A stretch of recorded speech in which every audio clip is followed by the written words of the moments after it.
আমরা বেশিরভাগ মানুষ এখানে কৃষক বা কৃষিকাজ করি বা এখানে কৃষিকাজের সাথে সংশ্লিষ্ট মানুষের সংখ্যা অনেক বেশি। এটা আমাদের কোরআন এবং হাদিসের আলোকে আমরা দেখতে পাই যে এটা বিশেষ তাৎপর্যপূর্ণ একটা দিক, অত্যন্ত ফজিলতপূর্ণ একটা দিক। আপনারা অনেকে জেনে থাকবেন যে আল্লাহ রাব্বুল আলামিন যত নবী রাসূল পৃথিবীতে পাঠিয়েছেন তাদের অনেকেই ছিলেন কৃষিকাজের সাথে সম্পৃক্ত।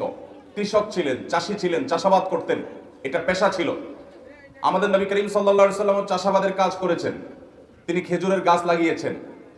এবং কোরআনে কারীম তো আমরা আজকাল মুসলমানরা পড়তে ভুলে গেছি, আর যদি পড়িও তো কোরআনে আল্লাহ কি বলেছেন সেটা জানার গুরুত্ব আমাদের মধ্যে তেমন একটা নেই বললেও চলে। অথচ আপনি যদি কোরআন খোলেন আপনি দেখবেন কোরআনের পাতায় পাতায়, সূরায় সূরায়, পৃষ্ঠায় পৃষ্ঠায় আল্লাহ রাব্বুল আলামিন কৃষিকাজ, কৃষক এবং চাষাবাদ সম্পর্কে নানাবিধ বক্তব্য রেখেছেন। গোটা কোরআন জুড়ে আল্লাহ তাআলার কালামে আপনি দেখবেন যে কৃষিকাজ সম্পর্কে, ফসল সম্পর্কে, ফসলের উৎপাদন সম্পর্কে, ফসলের বর্ণ বৈচিত্র্য এটা সম্পর্কে, এবং আল্লাহ তাআলার অনেক গুরুত্বপূর্ণ আদেশ নিষেধকে, ফসল উৎপাদনের বিভিন্ন যে বৈচিত্র্যময় দিক আছে, অধ্যায় আছে, সেগুলোর সাথে আল্লাহ তাআলা তুলনা করেছেন।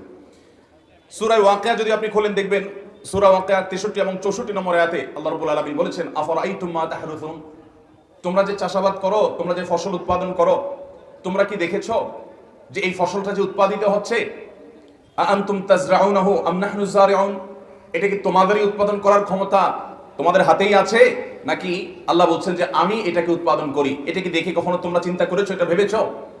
তার মানে আল্লাহ রাব্বুল আলামিন আমাদেরকে চিন্তার দাওয়াত দিচ্ছেন, চিন্তার নির্দেশ দিচ্ছেন যে আমরা যখন ফসল উৎপাদন করব, কৃষি কাজ করব, কোনো একটা গাছের চারা লাগাবো, কোনো একটা ফসল উৎপাদন করব, আমাদের এই ইয়াকিন, এই বিশ্বাস অবশ্যই থাকতে হবে যে এই ফসল উৎপাদন করার জন্য প্রচেষ্টা আমি করছি, বীজ আমি লাগাচ্ছি, পরিচর্যা আমি করছি, কিন্তু ফসল দেওয়ার মালিক কে? একমাত্র আল্লাহ রাব্বুল আলামিন যে ফসল দেওয়ার মালিক। এই কারণে অনেকে অনেক সুন্দর করে পরিচর্যা করেও সবকিছু ঠিকঠাক মতো করার পরও কাঙ্ক্ষিত ফসল উৎপাদন করতে পারে না। আবার অনেকে অনেক অল্প প্রচেষ্টার পরও দেখা যায় আল্লাহ রাব্বুল আলামিন তাকে তার যে এক্সপেক্ট থাকে, তার যে আকাঙ্ক্ষিত ফসল পাওয়ার কথা থাকে তার থেকে অনেক বেশি দিয়ে থাকে। হয় কি হয় না এরকম? এর কারণ হলো যে ফসল কোথায় কতটুকু হবে না হবে এবং কোন ফসল কত সময় পর্যন্ত টিকবে বা টিকবে না, এই সব বিষয়ের নিয়ন্ত্রণকারী কে? তাহলে ফসল উৎপাদন সম্পর্কে আল্লাহ রাব্বুল আলামিন এরকম একটা পরিষ্কার বার্তা আমাদেরকে দিয়েছেন। আপনি গোটা কোরআন করলে দেখবেন অন্য কোনো পেশা, সেটা ব্যবসা বলেন, সেটা চাকরি বলেন, সেটা অন্য কোনো পেশা বলেন, অন্য কোনো পেশা সম্পর্কে কোরআনে এত আলোকপাত আপনি পাবেন না, এত বিস্তারিত কথা পাবেন না।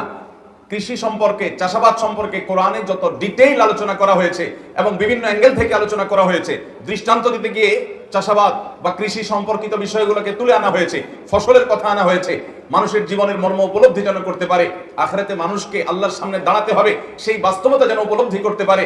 এই সব কিছুর জন্য আল্লাহ তাআলা ফসলের সাথে, ফসল উৎপাদনের সাথে, এর বিভিন্ন স্তরের সাথে আল্লাহ তাআলা তুলনা করেছেন। কোরআনে অন্য কোনো পেশা সম্পর্কে